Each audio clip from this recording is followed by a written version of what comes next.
করবেন। উনার এই ধরনের বক্তব্য পেশ করার কোনো ধরনের অধিকার নেই। উনার বাসায় কি আসিয়ার মতো কোনো মা বোন নেই?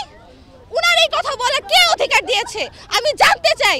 মানে বিচার করতে না পারে আমাদের হাতে তুলে দিক, আমরা ধর্ষকদের বিচার করব। তারা যদি না পারে আমরা আছি, কিন্তু ইন্টারিম সরকারকে আমাদের দাবি মানতে হবে। আইন করা দরকার, কারণ আমাদের দেশে মানে ধর্ষণের যে সংখ্যাটা, এটা মানে যত দিন যাচ্ছে তত আমরা নারীরা অনিরাপদ বোধ করছি।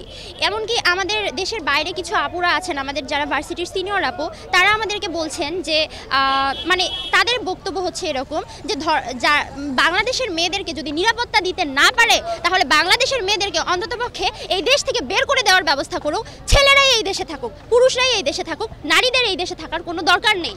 যদি ইন্টারিম সরকার আমাদের এই নিরাপত্তা দিতে না পারে, আমাদের যদি আমাদের অধিকার প্রতিষ্ঠার দাবিগুলো তার কাছ থেকে যদি আমরা আদায় করে নিতেই না পারি, সে যদি ব্যর্থ হয়, সে তো একটা ব্যর্থ প্রশাসনের পরিচয় দিচ্ছে। আমাদের রক্তের উপর দিয়ে তাদেরকে আমরা জায়গা দিয়েছি, আমাদের রক্তের উপর দিয়ে তারা এসেছে, ভোটের মাধ্যমে আসেনি, তারা এসেছে আমাদের রক্তের উপর দিয়ে। তাদেরকে আমরা বিশ্বাস করে প্রশাসনে বসিয়েছি।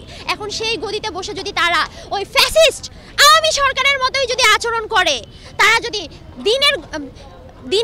দিনের ঘন্টা গুনে যে 90 দিন লাগবে, 3 মাস লাগবে, 6 মাস লাগবে, তাহলে বাবা এই ধরনের প্রশাসনের আমাদের কোনো দরকার নেই। ধর্ষকদের আবার কিসের 3 মাসের জন্য বিচারের জন্য সময় লাগবে? ধর্ষকদের বিচার, সে ধর্ষক, এটা প্রমাণিত, তার বিচার 24 ঘন্টার মধ্যে হওয়া উচিত। 24 ঘন্টা কেন, পারলে আমাদের হাতে তুলে দেওয়া হোক, আমরা 1 ঘন্টার মধ্যে তার বিচার করে দিতে পারবো। তার তো প্রকাশ্যে ফাঁসি হওয়া উচিত, প্রকাশ্যে তার মৃত্যু হওয়া উচিত। ক্যামেরায় ওয়াও, স্টাইল দেখাও, Xenon X21 পারলে ঠেকাও। বাংলাদেশে আমরা ধর্ষণের কোনো বিচার পাই না।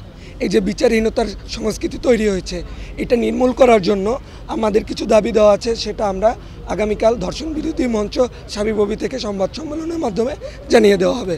আমরা জানি যে একটা মেয়ে যখন ধর্ষিত হওয়ার পরেও তাকে অনেকগুলো হ্যারাসমেন্টের সম্মুখীন হতে হয়।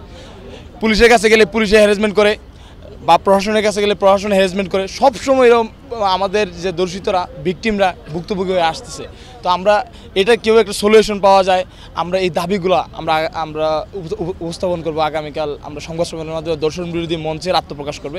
সেখানে আমাদের যে দাবিগুলো আছে, যাতে আমাদের আর কোনো ভিকটিম যাতে আর এভাবে হ্যারাসমেন্টের শিকার না হয়ে যায়। বাংলায় খবর দে, দর্শকদের খবর দে, দর্শকদের খবর দে, বাংলায় খবর দে, জনে জনে খবর দে।